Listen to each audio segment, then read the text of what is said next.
Olá, bem-vindos ao Innovation for the Future Game World Builder Interview. Hoje com o Alfredo Sandins. Alfredo, grato por teres aceito o convite para vir conversar Eu comigo é que sobre agradeço. um projeto que tem-te apaixonado durante décadas. Portanto, grato por isso. Muito obrigado, eu, pá. É um prazer. Gosto, muito gosto. Tu és uma inspiração e o trabalho que tu tens feito é uma inspiração para muitos de nós, se não para todos de nós. E se calhar começávamos mesmo por aí. O que é a herdade do Freixo? O que é que, nas tuas palavras, visto com este olhar já de várias décadas, o que é a herdade do Freixo? Então, a Herdade do Freixo é essencialmente um pedaço do nosso planeta. Eu gosto muito, pá, de perguntar às pessoas que aqui passam, quando é que elas acham que isto começou, e elas dizem-me Hum. todas, falam em 30 e tal anos que eu estou aqui, ou em 5 gerações que é a minha família, e epá, isso irrita-me um bocado, porque de facto isto começou há 4,5 mil milhões de anos. Começaram aqui a acontecer coisas, claro que a Pangeia ainda não estava com, mas epá, são milhares de 165 milhões de anos desde o Cenozoico, isto está mais ou menos como está e acontece aqui muita coisa. Eu acho que nós perdemos essa sensibilidade da relação com os outros, com tudo o que está à nossa volta. E de facto, pá, muito mais importante do que qualquer coisa que a gente, humanos até, ou eu, ou quem quer que seja, tenha feito aqui. Acho que é aqui um trabalho profundo de uma coisa que nós chamamos natureza, ou ecossistemas, ou vida, e que nós, não, de uma maneira, não conseguimos perceber. E, e eu também levei muito tempo a perceber, também, como todos os outros, não sou ninguém de especial, e portanto também se não fosse a ajuda de muita gente, de uma série de escolhas de caminhos, encruzilhadas, que me levaram de alguma maneira a conseguir, como tantos, perceber, epá, que há aqui um bem muito maior do que qualquer outra coisa centrada em nós próprios. E, portanto, ter dado o Freixo do Meio é um projeto da vida, não é um projeto nosso. Nós, enfim, tentamos perceber em que momento é que estamos, o que é que eu costumo dizer também, e é verdade, porque nunca inventei nada no Freixo. O que nós fizemos aqui, já pronto, numa fase muito mais recente, já dentro do Antropoceno, foi essencialmente perceber,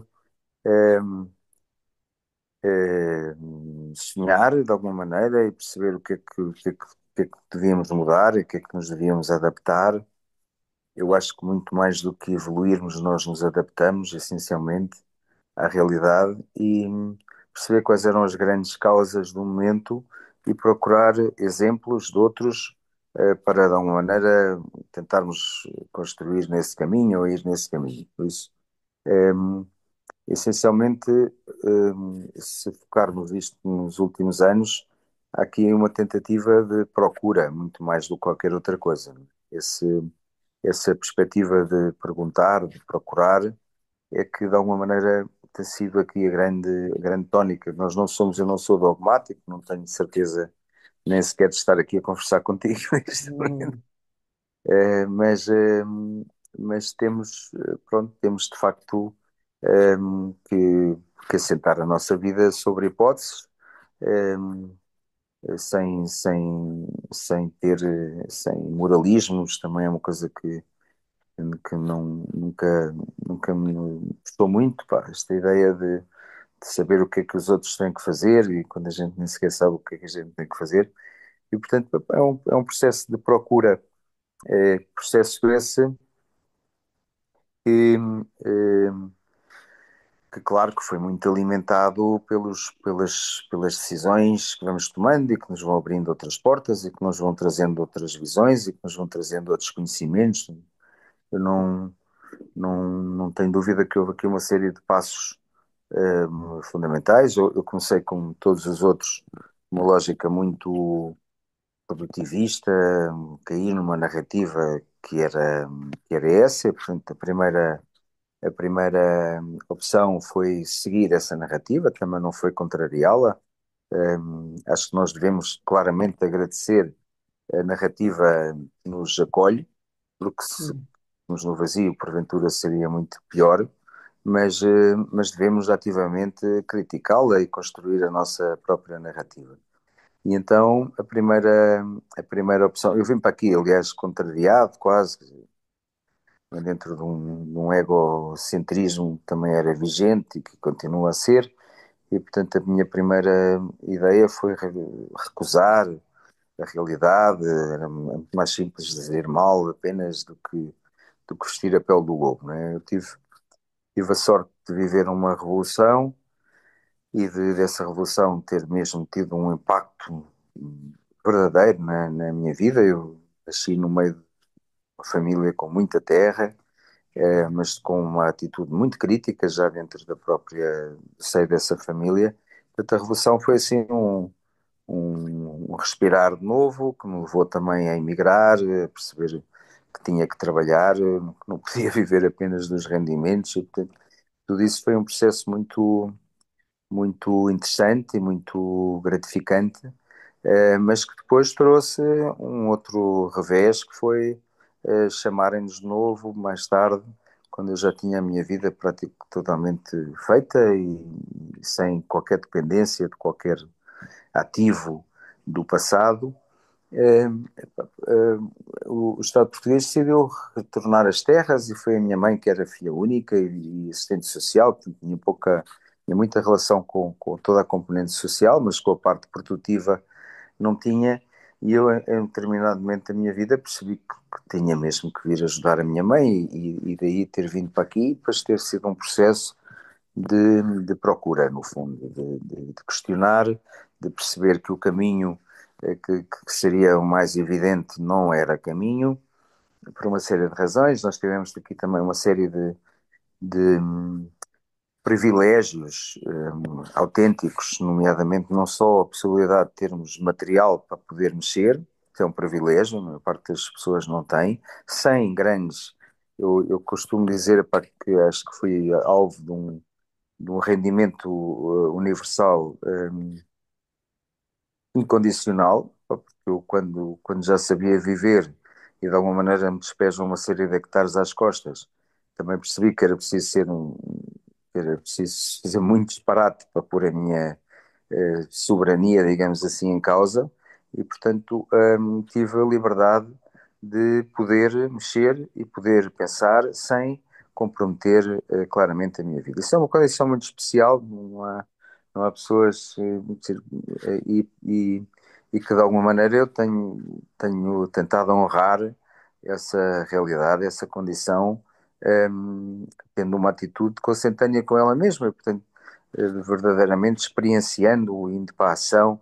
Acho que uma das coisas que nos baralha muitas vezes é muita intelectualidade, digamos assim, e claro, para que o pensamento sem ação, como todos nós sabemos, às tantas Hum, perde-se lá onde seja, e portanto eu tive essa possibilidade não só de serem dados meios de conhecimento, de consciência, de pessoas, de contactos, seja, a todos os níveis, como também de poder mexer. E por isso, enfim, todo o processo do Freixo é fruto disso, não é fruto de mais nada. É um conjunto de condições que se criaram, mas que de alguma maneira, pelo menos, houve uma tentativa de aproveitar essas condições. O que verdadeiramente me revolta é, pá, é o desperdício de oportunidades, hum, todos nós sabemos o que são aquele momento em que a gente apanha a onda ou não apanha, e, epá, é preciso estar lá para andar para a frente e para apanhar, e portanto desperdiçar tanta coisa que a gente desperdiça, e começar por mim próprio, é uma coisa bastante irritante se nós tivermos a noção da importância de estarmos vivos, todo o potencial que isso verdadeiramente traz. Então, o Freixo é muito resultado dessas condições super especiais, que se criam numa revolução também. Quer dizer, a revolução não tem só coisas más, tem coisas muito boas também, e é importante nós sabermos de uma forma honesta olhar para isso, não é? O processo, uma das coisas para que me de alguma maneira me condiciona exatamente também não termos a honestidade de olhar para as coisas de uma forma fria, também mais distante. E, por exemplo, o processo da reforma agrária aqui no Alentejo, epá, teve muitas coisas com as quais eu não concordo. Eu ativamente participei e não estou arrependido disso no desmontar desse processo, mas teve coisas absolutamente maravilhosas que nós não devíamos de alguma maneira esquecer, como, por exemplo, o facto da capacidade de um povo lutar pela sua dignidade de uma forma absolutamente exemplar, no meu ponto de vista. Estou a falar das pessoas que viviam no Alentejo no momento da Revolução, como também, epá, muitos exemplos absolutamente extraordinários, para além de outros mais negativos, como sempre, epá, de organização completamente inata, de coletivos, epá, que deveriam ser, no meu ponto de vista, muito mais ressaltados e muito mais. Isto é para dar um exemplo, epá, quer dizer, no todo, é evidente que a conjectura política não fazia sentido, é que nós não tínhamos dois países, tínhamos um país, se estivéssemos a falar só do Alentejo, a coisa poderia democraticamente, até legitimamente, mas enfim, acho que as revoluções eu prefiro sempre, se calhar por vício de pensamento, preferir as formas às revoluções, mas acho que é importante nós percebermos que as revoluções muitas vezes são necessárias e têm coisas muito positivas. Claro que também deixam muita coisa partida e deixam muita coisa destruturada e há de haver aí um dualismo, mas, eh, mas sim, a revolução é que permitiu este projeto, permitiu esta renovação, no fundo, de pensamento de gerações e permitiu um olhar diferente por aquilo que nós chamamos vida. No fundo, a agricultura não é mais do que uma tentativa, no meu ponto de vista, muito falhada até agora, mas que também foi cumprindo o seu papel a vários níveis, social, ecológico, económico, desculpa, social, económico, não ecológico. Pronto. E essa é a grande lacuna que, que nós temos, no fundo, não temos encontrado ainda um modelo de nos relacionarmos com o que está à nossa volta, com o que nos criou, com o que nós ainda somos completamente dependentes. Essa relação está longe de ser correta, de ser conseguida, também sem grandes dramas, mas é um bocadinho essa a grande questão do Freixo, como é que nós nos relacionamos com isto? Quer dizer, e se nós assumimos que isto é um sistema muito para além de nós próprios.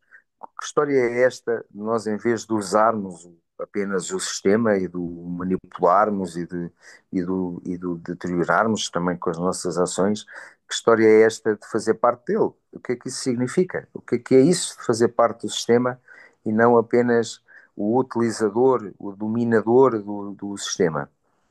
Hum, Isso é uma grande pergunta, que, do é. meu ponto de vista, está longe de ser resolvida, principalmente em termos de uma coisa muito importante para os humanos, que é aquilo que nós chamamos de cultura, que é no fundo, o nosso consciente coletivo, a nossa forma de pensar em coletivo, não individualmente, e isso é uma grande questão. Eu diria que a questão verdadeira do projeto e do Freixo trabalho é essa, não é? Como é que Uhum. nós e como é que nós, epá, essencialmente mudamos, damos um salto para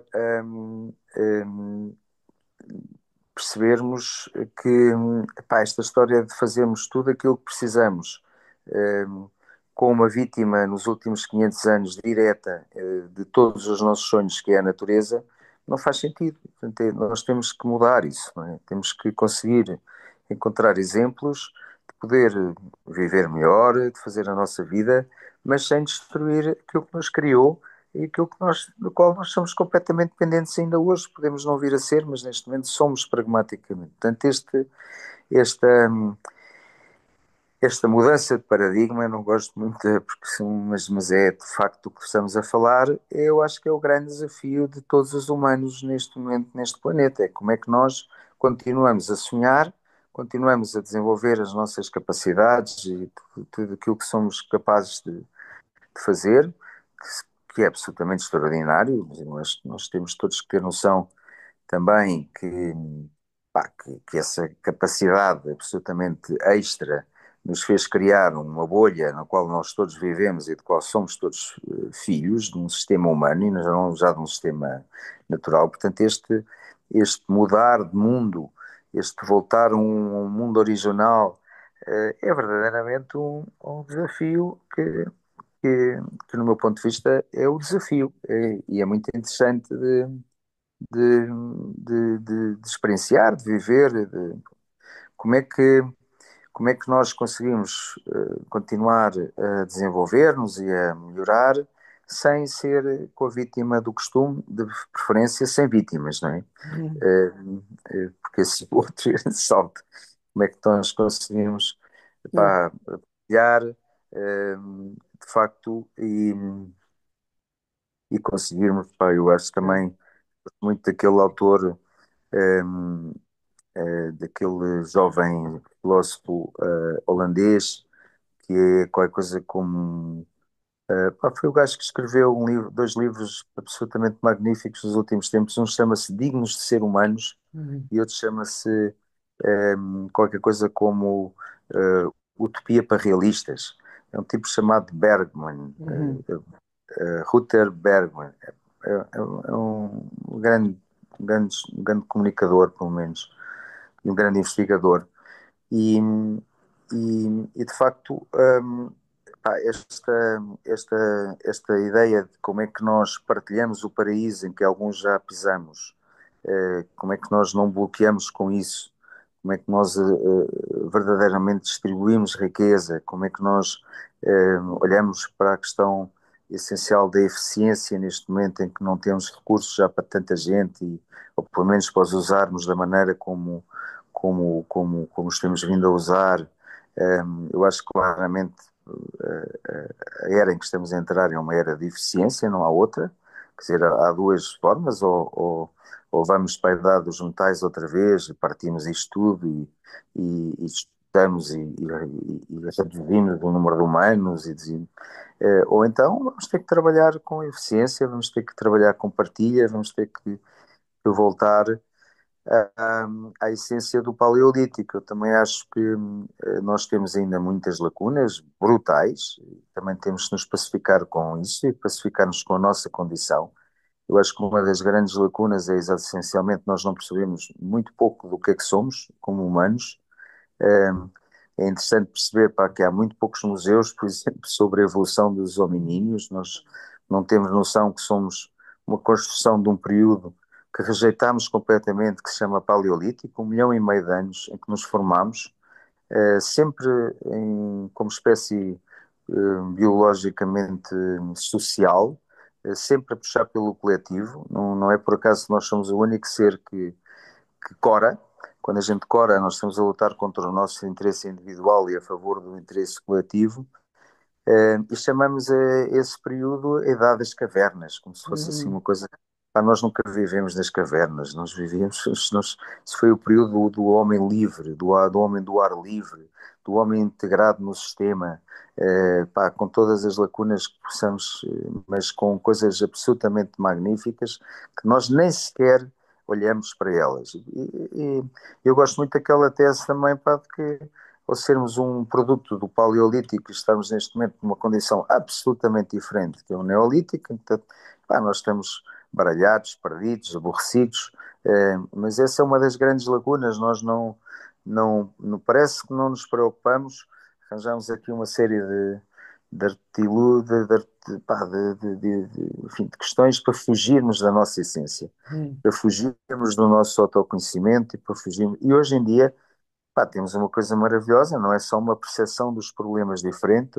Na verdade, acho que nós não temos novos problemas, temos uma, uma maneira de olhar para eles e uma consciência desses mesmos problemas diferente, mas temos imensas ferramentas para que não tínhamos há 50 anos. Sabes melhor do que eu, é que são muito claras, por exemplo, do teu trabalho.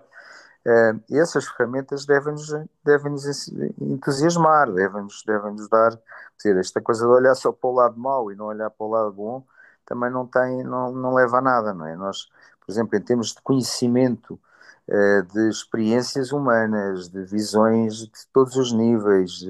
Epá, não podíamos mapear isso há 50 anos como mapeamos hoje, Hum. seja lá no campo espiritual, político, o que for. Eh, E, portanto, temos muito mais conhecimento, muito mais ferramentas e também não podemos pôr isso de lado. A segunda lacuna grande que nós temos é claramente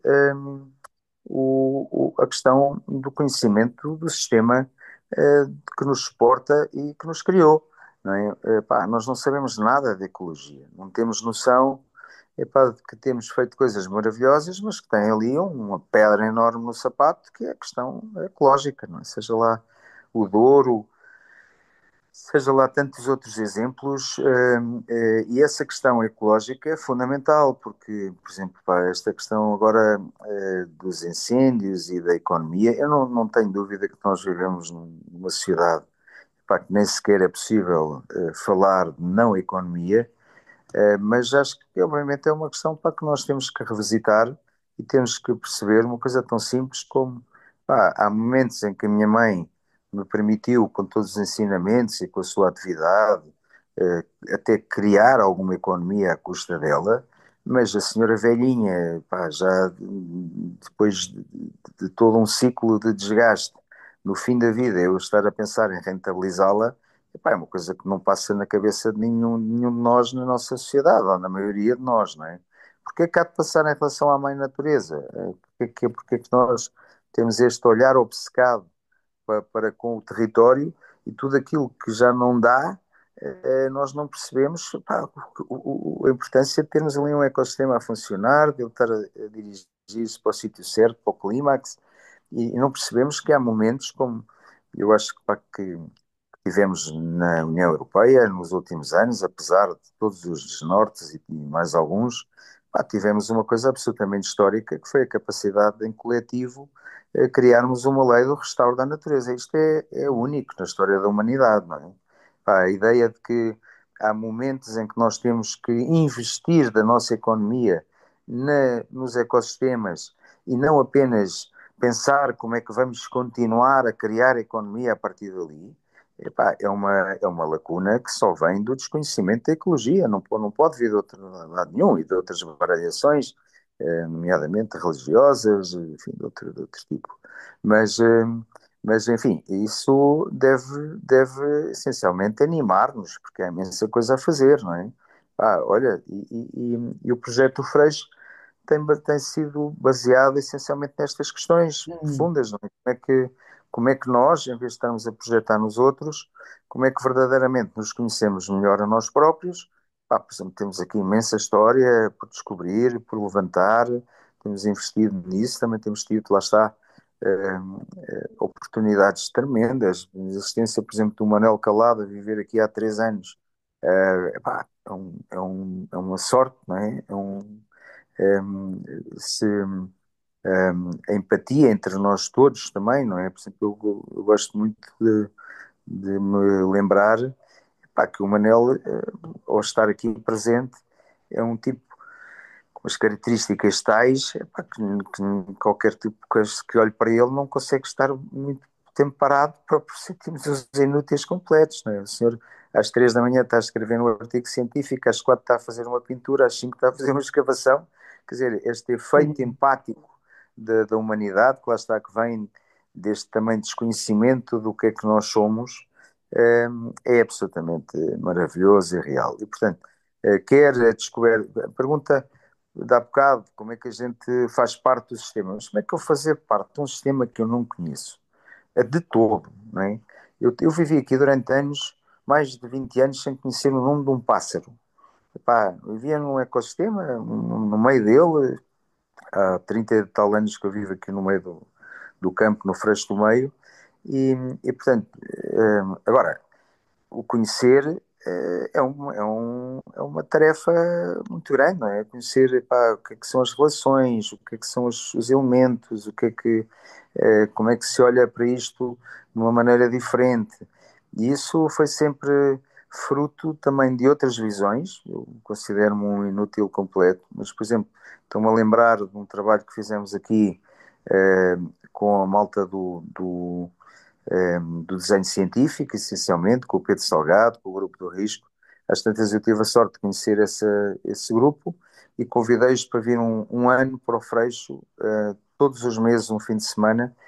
Pá, e o olhar daquela gente, daquele grupo, expresso em desenhos, em fotografias, é completamente diferente. Todo o olhar mecanicista, produtivista que eu tinha observado aqui à minha volta, no fundo, então, com toda a boa, com toda a legitimidade e quer dizer, considero que haja pessoas, cada um de nós é fruto também das circunstâncias que teve, mas por exemplo, esse trabalho, essa presença desse olhar diferente, pá, foi absolutamente determinante numa mudança de olhar, num abrir do coração, se quisermos falar de outra maneira, numa outra perspectiva.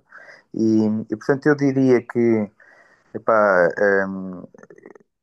as perguntas de quem somos, do que é o que está à nossa volta, é o que de alguma maneira nós temos tentado fazer para nós próprios aqui, num processo muito gratificante, muito também com os seus desafios, como é óbvio, como tudo na vida, mas também sem dores, não há nada que saiba bem, ou pelo menos as Hum, coisas que não sabem, não têm a mesma satisfação e, portanto, tudo isso faz parte. Mas eu diria que o Alfredo, projeto do Freixo sim, go, go, termina. é essencialmente um desenrolar dessas duas grandes perguntas, que é para quem somos, o que é que está à nossa volta e como é que nós que saímos desta crise de relações, não é? Eu gosto muito dessa ideia do, pá, do Viveiros de Castro, por exemplo, que é um grande pensador brasileiro. Epá, nós temos uma crise de relações muito mais do que entre nós apenas, uma crise de relações geral, na forma como nos relacionamos com tudo o que mexe e que não mexe à nossa volta. E, portanto, epá, o que é isso? Como é que a gente pode mudar isso? Como é que no mundo atual em que não é fácil, por exemplo, desligarmos completamente da questão económica ou da questão social, e eu acho que não devemos fazê-lo, mas como é que nós conseguimos, de alguma maneira, escarafunchar nesses temas e tentar entendê-los melhor Eu gosto, numa primeira fase para nós próprios. eu gosto da fase como tu estás a pôr o- a chegar aqui a este ponto das relações e pegares exatamente nessa dinâmica, que é também muito comum à teoria U. Portanto, a nossa relação connosco próprio, a nossa relação com a natureza e a nossa relação com os outros, não é? Esses diferentes, portanto, é excelente a forma. E, E uma das coisas, eu gostei como tu puseste o desafio, como tu chamaste o desafio, fizeste aí a história de como é que ela chegou, digamos, aos teus ombros e como ela saiu dos teus ombros para ser um projeto de perplexidades, não é? De facto, quando penso na herdade do Freixo, se eu tivesse que escolher uma palavra, é laboratório. Porque eu conheci a herdade do Freixo, como te dizia ainda há pouco, conheci a herdade do Freixo a partir da produção biológica. E, portanto, conheci lá na lojinha do Mercado da Ribeira a produção biológica, foi aí que a primeira vez que me relacionei com a herdade do Freixo. Mas se eu for para Mértola e ver a partir de Mértola, eles lá dizem a herdade do Freixo é o nosso parceiro em tudo o que tem a ver com a belota e tudo o que tem a ver com o ecossistema da belota. E se eu for para esta malta que está a desenhar paisagem, entrar dentro da restauração, do restauro ecológico e fora, o que eles dizem, não, aquilo é um montado e a forma como eles estão a pensar o montado, pá, é uma coisa extraordinária. E ver, não sei, se eu for para esta malta da agricultura mais, chamemos agroecologia, portanto, a agricultura regenerativa, não, o Freixo é um laboratório de sintrópica, o que eles estão a experimentar ali, as coisas que eles estão a fazer ali, é disto e daquilo. Falando ali com a malta da Faia Brava e deste movimento onde tu estás inserido também, não, aquilo é uma reserva privada, portanto, nós olhamos, é difícil pôr um nome no Freixo, porque dependente do que é esse olhar que nós temos, do ponto de vista onde estamos a olhar, de facto é um motor de desenvolvimento na região de Montemoro e é um projeto icon e determinante para a economia e para o social de Montemoro, mas é também este laboratório da agricultura sintrópica para o país, é um parceiro determinante para toda a região do Alentejo, naquilo que a gente pode chamar nos recursos silvestres ou de base mais silvestre, não é? Que são nativos nossos, são coisas nossas, muito portuguesas, muito territoriais, não é? É um projeto que pensa a água e que pensa a biorregião e que está a fazer isso já com uma outra consistência, até pela equipa que tu começas a ter em virtude do trabalho que fizeram para a reserva, para ser uma reserva e essa coisa toda. Portanto, há uma quantidade de perspectivas que a herdade do Freixo hoje e que é muito rica, que traz de facto muito rica, e é um laboratório, uma constante experimentação de diferentes perspectivas. Do pastoreio holístico, que é outra das dimensões que a gente ouve falar da herdade. Portanto, é difícil, de facto, pôr um rótulo naquilo que é a herdade do Freixo. E para mim é esta ideia do laboratório, daquilo que tem sido a contínua experimentação que tu bem introduziste aqui na tua perspectiva, a contínua experimentação de descobrir o que é isso do relacionar. E relacionar com a Terra, relacionar com a vida, relacionar com o planeta e com essa dimensão do lugar que tu estavas a trazer. Também do ponto de vista da organização, eu sei que tem sido um desafio encontrar formas de organização para as diferentes mecânicas. Somos associação, somos cooperativa, como é que nós trabalhamos a propriedade, como é que pomos estes temas em cima da mesa. Portanto, não são só temas só de natureza ecológica, mas é também os temas de organização social para um contexto de desenvolvimento ecológico. Não é? Então, gostava que tu também trouxesses estas múltiplas dimensões, estas múltiplas experiências e estas aprendizagens, Alfredo, que têm sido feitas ao longo destes 30 e tal anos, destes, pelo menos mais consciente destes 30 e tal anos, diria eu, e que tu bem introduziste aqui com a história. Queres falar um pouco destas aprendizagens, destes diferentes laboratórios que tu tens experimentado e muitos outros que eu não referi aqui, tu referiste dois, com o Manuel Calado e que aquilo que o Manuel tem estado a trazer a partir do olhar dele, não é? De arqueólogo e de ter toda aquela forma de ver, e do Pedro, não é? Que traz outra forma de pensar a ecologia, de olhar de facto para as premissas que estão inerentes. Portanto, fala-nos um pouco também do que é que tem sido esta dimensão de experimentação, de laboratório, das aprendizagens que tem estado em cima da mesa. Para mim, essa é talvez a grande riqueza que o projeto da Herdade traz para todos nós, não é? Traz para todo o nosso coletivo e para o movimento regenerativo em Portugal. Pá, eu gosto muito de dizer, e quando a gente expressa aos outros, de uma maneira estamos a falar em primeira mão para nós próprios. Eu, o ano passado passou aqui, tive a sorte, pá, de conseguir passassem aqui 12 mil pessoas no mínimo. E tenho a sorte de conseguir ter uma intervenção, uma palavra.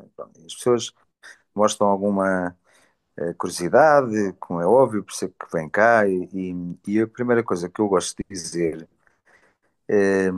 para mim próprio, mais do que para as outras pessoas, é o seguinte: pá, o que nós fazemos aqui essencialmente é tentar viver bem. E a pergunta a seguir é: mas o que é isso de viver bem? Pá, viver bem é ter a noção de que nós temos uma oportunidade tremenda de ir construindo a nossa ética, de ir construindo o como e o porquê Uhum. fazemos as coisas. E isso só se consegue de uma determinada maneira, que é fazendo experiências diárias de relacionamento com tudo o que está à nossa volta, não é? Eu acho para que a grande riqueza dos humanos é exatamente essa capacidade de ir moldando o leque de valores, de formas de atuar. Pá, porque é que eu hoje mato uma formiga? Porque é que eu amanhã gasto mais água ou não gasto água? Ou, quer dizer, estamos a falar em campos muito diversos, não é? Não é só apenas no campo da ecologia, mas no campo de todas as nossas opções, não é? Aquela pergunta do Cristina da Silva, como e porquê, não é? Porque é que Uhum. nós fazemos as coisas desta maneira e como é que as fazemos?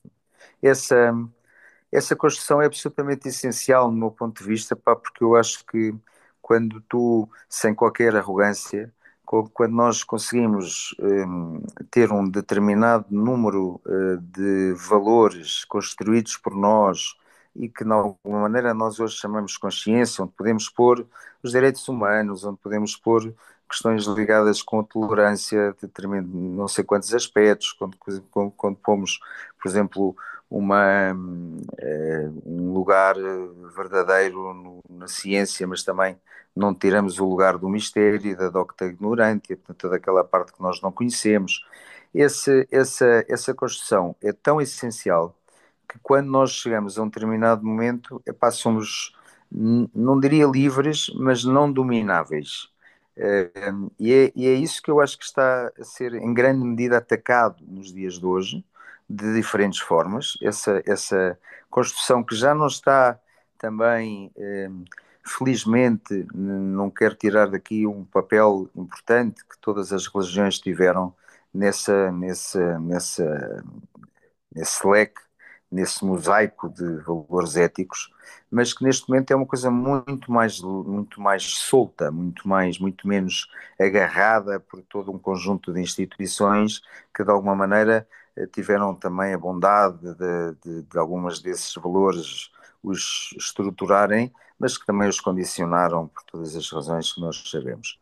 Portanto, esta construção livre de consciência humana, epá, é uma coisa que verdadeiramente nos deve entusiasmar, acho eu, porque é o caminho, do meu ponto de vista, e isso é um trabalho individual, para que nós, através da experiência, eh, eh,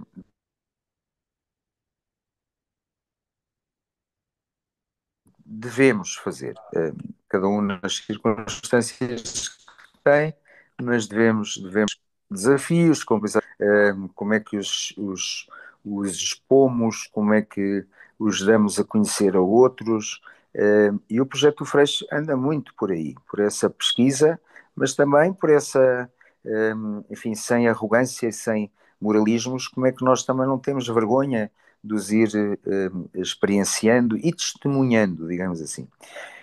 Contudo, com o bom e com o mau, não é? Por exemplo, uma das coisas que para mim é mais ou menos é uma linha hipotética de pensamento que estrutura um conjunto de outras coisas, a ideia de que epá, nós se não nos relacionarmos eh, minimamente connosco próprios e com os que estão mais próximos, não vamos ter facilidade em relacionar-nos com coisas que estão muito mais distantes. E, portanto, a questão da organização humana, epá, seja lá num caráter empresarial, seja lá num caráter mais comunitário, sempre foi uma coisa que me interessou imenso, né? Também dizer que por trás disto está uma palavra absolutamente essencial para mim, que é a confiança, né? A capacidade de nós construirmos confiança, que em grande medida Hum. eu acho que nós perdemos na sociedade. Nós hoje não temos confiança e previsibilidade. Previsibilidade implica cada um ter o trabalho de casa e ter enfim, o seu interior minimamente arrumado, poder perceber os seus limites e para poder testemunhá-los e ser honesto com os outros. Não conheço os meus limites, nunca posso ter uma atitude de comunicação honesta, clara, mas passa por isso, mas passa por verdadeiramente trabalhar para ter confiança em casa, no âmbito familiar, na empresa, nas organizações que estão à nossa volta, pronto. E essa questão pá, tem sido muito descurada pela cultura atual, principalmente pela cultura ocidental, em que nós todos vivemos. E não só, eu, por exemplo, nessa procura de criar confiança, também há muita, digamos assim, há muita imperfeição. Nós somos seres absolutamente extraordinários, mas com grandes lacunas em muitas áreas, nomeadamente em termos de arrogância, em termos muitas vezes de. E eu também, como todos, pá, também sofri desse mal. Não é? Eu, por exemplo, tive. Muitas vezes são caminhos absolutamente indiretos. Eu procurei aqui trabalhar a sério esse modelo de organização humana, através sempre de inspirações. A primeira grande inspiração que tive foi, por exemplo, Auroville. Lembrei-me de fazer uma aldeia, porque tínhamos muita terra e porque eu tinha um problema verdadeiramente de escoamento dos produtos, de os levar até ao mercado. Então, às tantas, pá, percebi porque é que não criavam mercados. Já não se faz uma aldeia nova no mundo rural em Portugal há muitos, muitos anos, e tive essa habilidade. Depois comecei a meter as mãos nisso e comecei a perceber uma série de outras questões. Daí conheci um projeto no Brasil que tinha exatamente uma ideia de ter uma instituição mãe que transmitia o seu DNA ético aos outros filhos e daí nasceram os projetos autónomos, destas duas grandes inspirações. Os projetos autónomos foi uma coisa que verdadeiramente coalha nos dias de hoje, porque de alguma maneira está mais baseado na capacidade individual do que propriamente coletiva, não é propriamente a minha predileção, mas, epá, por exemplo, num passo mais arrojado, tentei até, depois de um êxito tremendo com o programa CSA, que ainda existe no Freixo, mas que chegou a ter 150 famílias engajadas e completamente comprometidas, nós tivemos a arrogância de fazer uma cooperativa integral, epá, que foi em grande medida uma arrogância intelectual da minha parte, da minha pessoa, e que teve, claro, que a gente sem experimentar não percebe determinadas coisas, mas eu hoje, epá, nunca voltaria ao mesmo, porque percebi, epá, que uma coisa é ter vontade de ir para, o, para este ou para aquele lado, outra coisa é existirem condições e existirem verdadeiramente e ser isso que as pessoas queriam, não é? Eu, por exemplo, fiz uma cooperativa muito pela minha vontade e contra a vontade dos outros. Na verdade, fiquei com essa conclusão, pá, e não se faz uma cooperativa sozinho. Portanto, esta ideia, as tantas que nós também, muitas vezes, deste lado, mais de olhar para os outros e de olhar verdadeiramente para um todo, que apelidamos normalmente de esquerda, epá, mas muitas vezes somos muito arrogantes, não percebendo, por um lado, a realidade que verdadeiramente pisamos, a cultura que existe, que é absolutamente determinante. Nós não mudamos a cultura num dia, a cultura Hum. processa-se, cozinha-se, leva tempo, e temos que a respeitar, porque senão pá, corremos o risco de partir muito mais do que construímos. Portanto, essa arrogância intelectual de, epá, de muitas vezes por questões até muito mais egóicas, de pá, não, eu vou dizer o gajo que fazer a cooperativa e que vou mostrar que as cooperativas, mesmo neste quadro muito recente e muito traumático que foi todo este processo há muito pouco tempo, um, epá, são porventura passos maiores do que a perna, nunca no nosso caso foi. Então, eu fiz a cooperativa. Também há sempre aqui outros aspectos também muito ligados com questões pessoais, não é? Eu, epá, nunca fui um empresário, nunca quis ser empresário, agarrei sempre esse lado como uma condição para poder, lá está, viver, experienciar coisas, mas, epá, nunca gostei de rotinas e às tantas fui fazendo muita coisa, onde a loja, por exemplo, no mercado, mas a loja é um expoente final, não é? Toda uma construção por trás, e às tantas também já estava cansado de gerir tudo isso e, portanto, foi uma tentativa também de resolver uma série de questões pessoais que muitas vezes se cruzam nestas questões todas. E, portanto, aqui o ponto importante para mim é que é preciso ter muito cuidado, também com as nossas arrogâncias e com a nossa cabeça.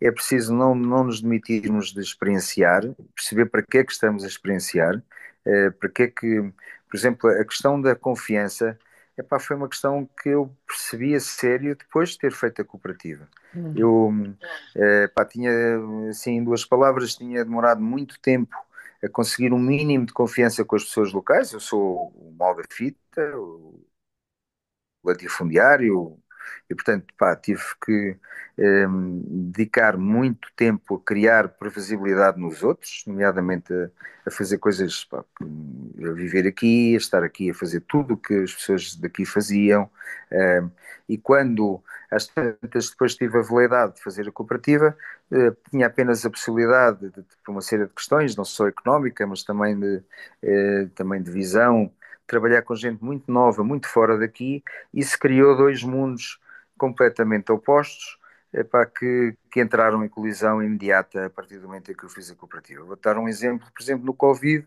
as pessoas daqui, que eram a base, que eram as pessoas da terra, locais, tinham os avós todos em casa, e os miúdos vieram para aqui numa lógica de procura de liberdade, e portanto, regras, está quieto, não havia máscaras para ninguém, isto foi um Hum. inferno. Em termos Hum. então, mas eu Eu, por exemplo, passei por situações, não é? Por estar, a gente agora com alguma distância consegue se rir disto, mas foram verdadeiramente dramáticas. Tu não estás a ver bem, pá, o que é uma sala com 50 pessoas pela primeira vez a terem a possibilidade de agarrar a sua vida, de se empoderar, que foi sempre um dos grandes propósitos, determinado até pela minha mãe, mais do que por mim próprio, de dar poder às pessoas, de as fazer acreditar que por muitas condições que não tenham, a vida, no fim, reside sempre nas nossas mãos e nós temos sempre alguma determinação sobre ela. Epá, e ter uma sala com 50 pessoas, todas formadas em sociocracia, e durante horas não ser ninguém capaz de dizer nada a ninguém, epá, um bloqueio completo. Isto, sessões atrás de sessões, meses atrás de meses, epá, praticamente parámos a produção, portanto, eh, eh, enfim, foram experiências muito interessantes que não tiram de maneira nenhuma qualquer bondade à visão das cooperativas integrais. Eu tive a sorte também tive muitas sortes na vida. Eu às tantas apeteceu-me estudar economia e conseguir ir para a Espanha. Tenho uma ligação muito forte à Espanha porque o meu pai era basco. Fui para lá emigrado a seguir ao 25 de Abril, depois voltei a estudar nesta altura e fui parar um meio absolutamente cooperativo em Aragão, com as Hum, cooperativas dos borregos e da produção, verdadeiras cooperativas, e conheci o movimento original das cooperativas integrais, que nasceu ali em grande medida entre Aragão e a Catalunha. Pá, tive a sorte de conhecer uma série de gente que estava a meter a mão na massa nessas primeiras cooperativas integrais. Agora, epá, muitas vezes esta história de ver soluções e a bondade das soluções, nós somos muito arrogantes muitas vezes em tentar passar da realidade que temos para o sonho. O sonho deve existir, mas a realidade tem que ser percebida e é preciso perceber para que há pré-condições e elas têm que ser feitas, e custam, e são determinantes, não é? Eu tentei passar uma série de saltos mortais no ar sobre todas essas condições e isso não dá bom resultado. hum, Não é possível. Agora, continuo.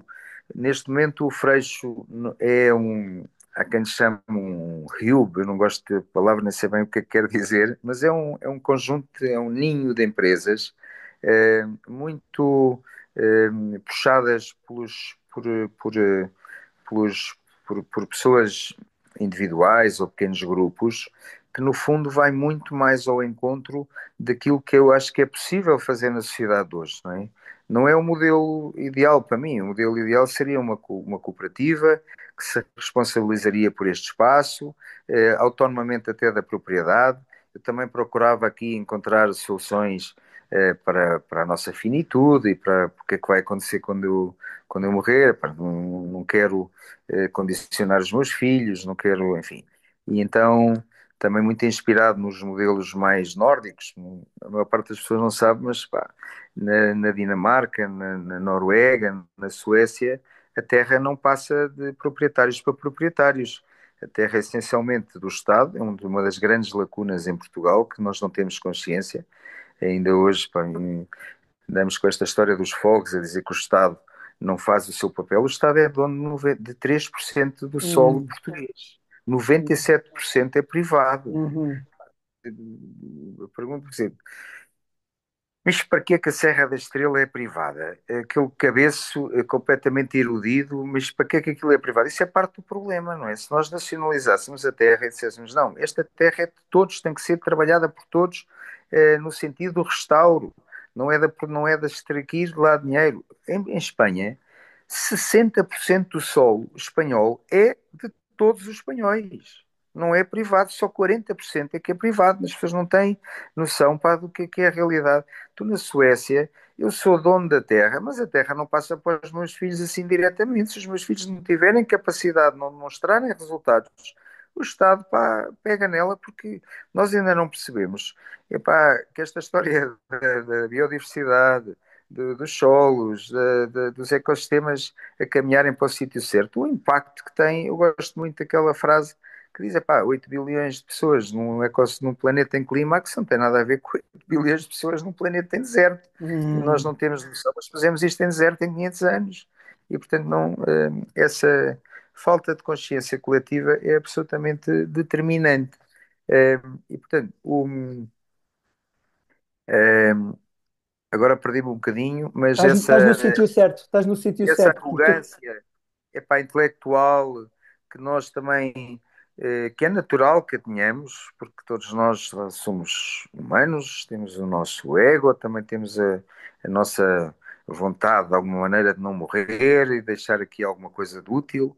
Esta ideia de sermos úteis, de procurarmos a utilidade, quer seja que essa palavra quiser dizer, é muito aliciante e, portanto, muitas vezes leva-nos a. Epá, é a mesma coisa que, que esta história, de alguma maneira, da corrupção, que eu acho que também devíamos, não sei dizer como, mas devíamos olhar para ela de outra maneira. Então um gajo anda toda a vida a lutar pelos outros, numa sociedade em que vês todos os outros pá, piratas a passarem à frente, os teus filhos a ficarem para trás. Epá, como é que as pessoas não hão de ser frustradas? Se eu não conseguir perceber a condição humana, claro que vamos ficar frustrados. Pá. Então, quer dizer, tens que perceber que a sociedade permeia os piratas, permeia pá, os tipos, e isso não é evidente. Epá, quer dizer, é preciso uma força ética estruturada por trás para que isso não dê também outro tipo de resultados. Não sei se me faço entender.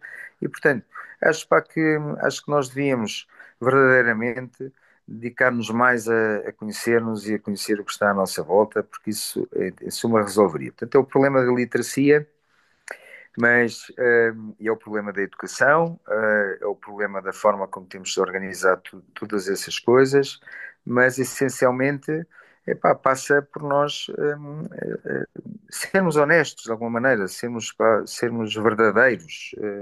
Eu não gosto da palavra verdade, gosto muito daquela frase do Shakespeare que diz que a verdade não é mais do que um sopro silencioso que entra numa flauta, em função do buraco que tu abres, vai soando de uma maneira diferente, não é? Mas é de irmos à essência, de irmos enfim, não andarmos aqui todos a torear-nos no sentido da palavra, mas verdadeiramente percebermos o que é que nos trouxe até aqui, o que foi o Paleolítico. Foi uma história de comunidade, de sobrevivência, de cutilância. Nós no Paleolítico, para porventura, tínhamos que tomar 10 decisões por dia para sobrevivermos nesse dia. E, e tínhamos que as tomar bem tomadas, e isso é uma coisa para que nós hoje, por isso simplesmente, eu lembro-me sempre daqui de há 2 ou 3 copos, o senhor que abriu a sessão começou exatamente por esta frase absurda, para dizer mas querem voltar à Idade das Cavernas? Epá, não, eu não sei se não era bom voltarmos à Idade das Cavernas. A primeira ideia que nós temos da Idade das Cavernas é completamente distorcida da realidade. Não foi, nós nunca vivemos em cavernas, basta começar por aí, não é? Nós abrigávamos, para quanto muito, para fazer umas coisas espirituais numa caverna. Nós não éramos os homens das cavernas. Portanto, só começar por aí é a mesma coisa que a Stone Age ser a primeira época para dos humanos. Não, nós não começámos a fazer objetos violentos. O Kubrick, por exemplo, devia ser preso, no meu ponto de vista, em termos não físicos, mas aquela imagem para que ele pôs de pôr a violência inata no homem, com aquela imagem do macaco de 2001, Odisseia no Espaço, marcou todo o Ocidente de uma forma assim como o Sr. Hobbes, como uma data de ideias falsas que estruturam a nossa sociedade, a nossa narrativa, a nossa forma de pensar. Isso, tem que ser mudado. Nós hoje temos ferramentas para trabalhar isso. Continuamos a desenvolver uma sociedade baseada nessas questões, pelo menos absolutamente questionáveis. Por exemplo, esta ideia da Margaret Thatcher vir dizer ao mundo que a pobreza é uma questão de personalidade. Essa senhora devia ser condenada, mesmo pós-mortem, porque isso não é assim. Não é uma pessoa, hoje nós sabemos que uma pessoa que nasce, epá, sem ter a certeza que vai ter um emprego. O emprego é um coisa absolutamente vulnerável. Quer dizer, agora dizer a uma pessoa que vai viver toda a vida com base num emprego que não sabe se tem, se não tem, o sistema imunitário baixa para metade, a tua propensão para fazer disparate aumenta não sei quantas vezes. E, portanto, epá, há aqui um conjunto de pilares absolutamente determinantes que têm que ser repensados, no mínimo, eu diria mais, têm que ser corrigidos. E isso, de alguma maneira, nós temos a obrigação de fazer. Há uma questão também muito importante para que é a nossa finitude e a nossa Hum, limitação, não é? Ninguém é capaz de fazer tudo. E isso é uma coisa que muitas vezes nós temos também a arrogância e eu também tenho tido alguns problemas com isso, porque a gente às tantas entusiasma-se e pensa que é capaz de fazer de tudo. Não somos capazes de fazer tudo, temos limites, temos, começar pelo nosso limite temporal, mas temos também limites de capacidade e limites de energia, de tudo, mais alguma coisa. Portanto, Al- agora, Alfredo, o nós estamos criarmos mesmo a chegar consciência ao final. Estamos mesmo aqui já, não parece, mas já estamos quase a uma hora a conversar. e eu Esta, peço como desculpa, diz, pá, porque não, corta-me, pá, eu devia ter dito isso logo no princípio, tu não faças cerimónia, porque eu, pá, gosto imenso de conversar e não. gosto imenso de pensar em Aconteceu coisas aqui e, umas portanto, coisas. passo. Aconteceu uma coisa interessante, que é muitas vezes eu ia-te fazer a pergunta e tu começavas a responder como se tivesses ouvido a pergunta. E aconteceu várias vezes ao longo da É conversa. o Espírito Santo, pá, é o É, isto, Espírito Santo. exatamente. Esta foi uma verdadeira vadiagem no sentido do Agostinho da Silva, uma conversa vadia Sim. no sentido do Agostinho da Silva, foi mesmo isso. Que muitas vezes eu ia-te fazer a pergunta e tu já estavas a trazer a resposta quase intuindo a pergunta no espaço e no campo. Eu gostei muito da forma como tu trouxeste as lições aprendidas e os desafios que estás a enfrentar e que enfrentaste no Freixo. Grato por isso, por ter trazido. E eu, para terminar, Alfredo, aquilo que eu gostava de trazer visível é um pouco de ti, umas frases sobre ti, e que foste tu até que me deste o mote para isso, quando tu começaste a falar da essência, da capacidade de trazer a essência, pois qual é a essência do Alfredo? Qual é a essência deste ser humano que está aqui à minha frente, que tem feito este caminho e esta exploração de forma humilde, mas assertiva, não é? Mostrando-se, trazendo as suas ideias ao mundo, trazendo a forma como pensa. Como é que tu, nas tuas palavras, caracterizas a tua essência e fechamos aí?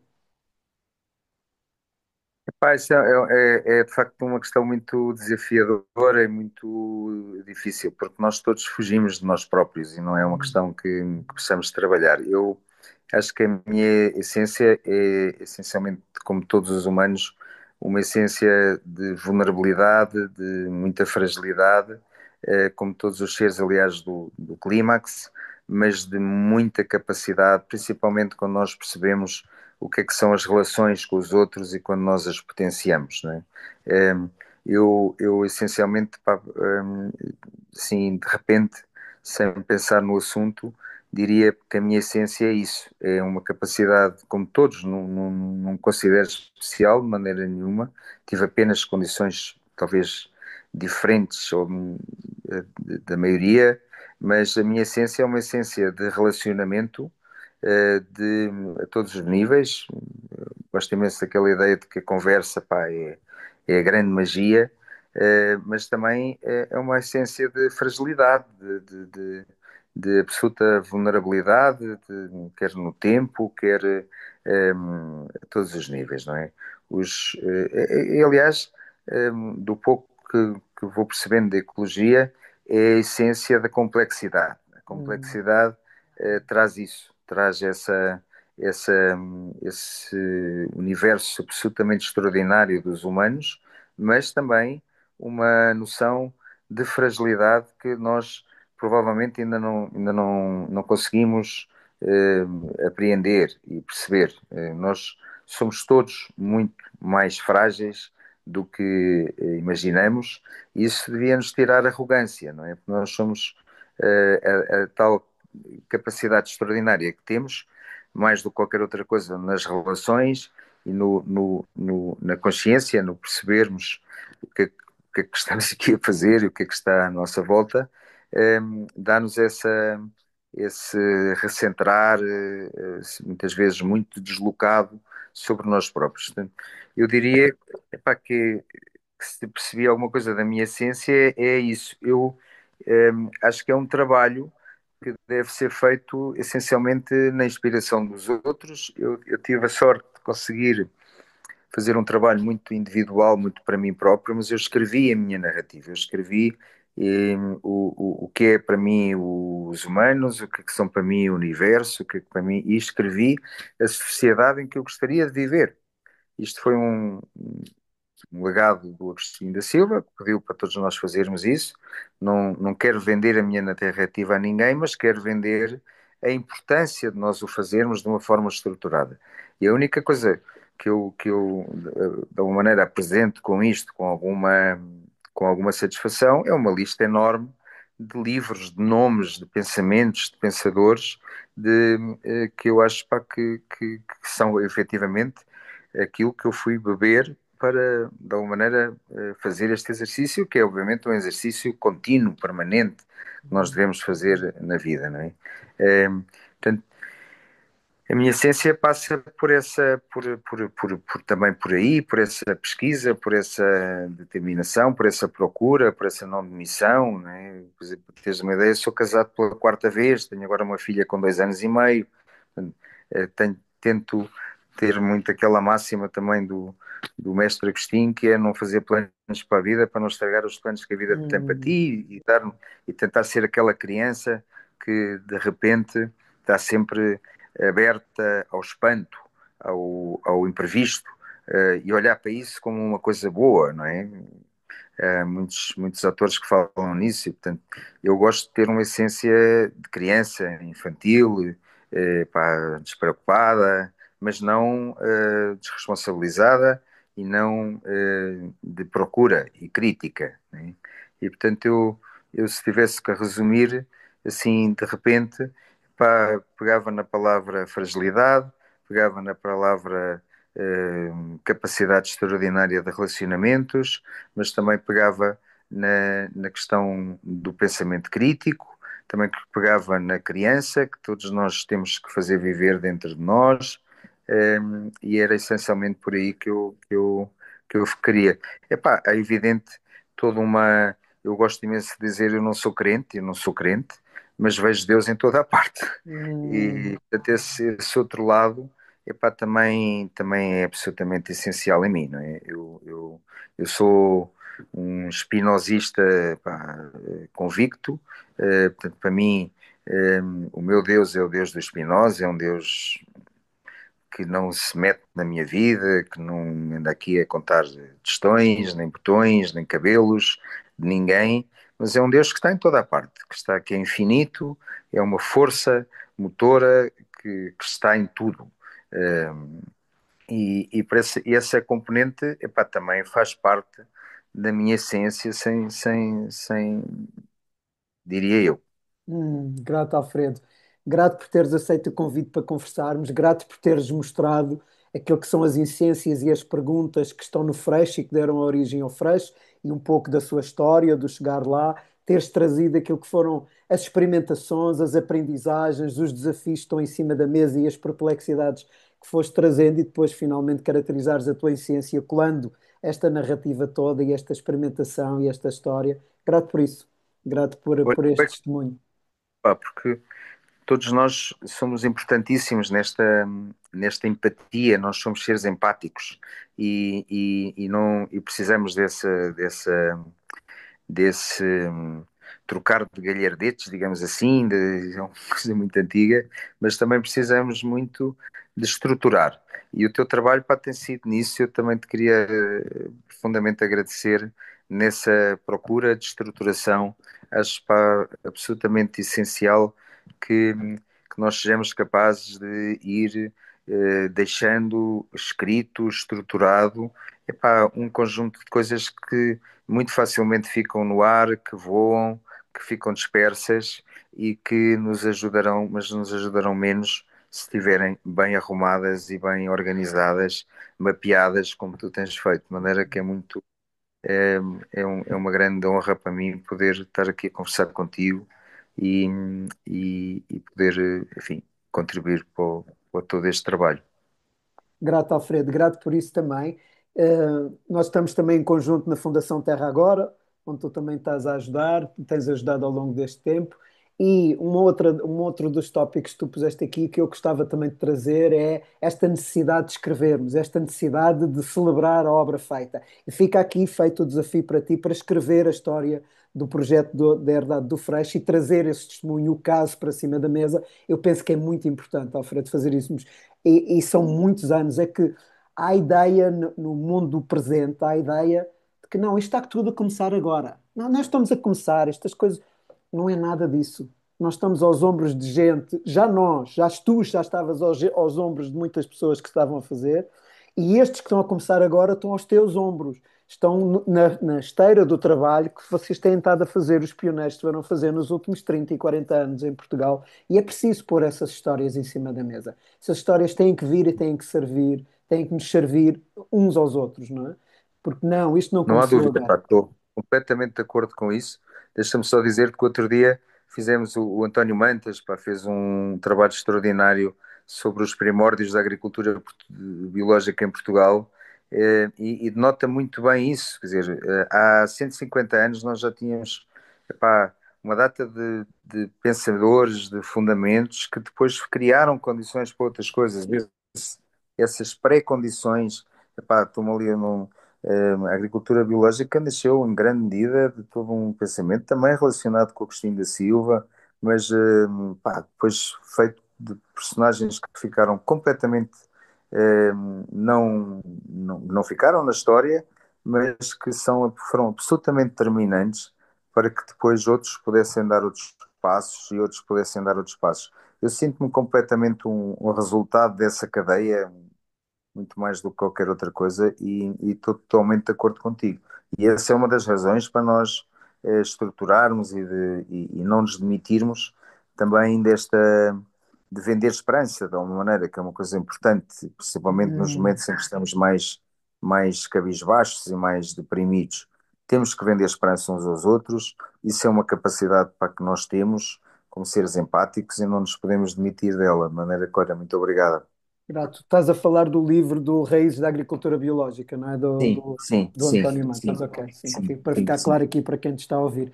Bem haja a ti, Olha, até Alfredo. breve e obrigada, pá. Até, Vamos nos igualmente. encontrar brevemente, seguramente. Um Mesmo. abraço, até breve. Até já.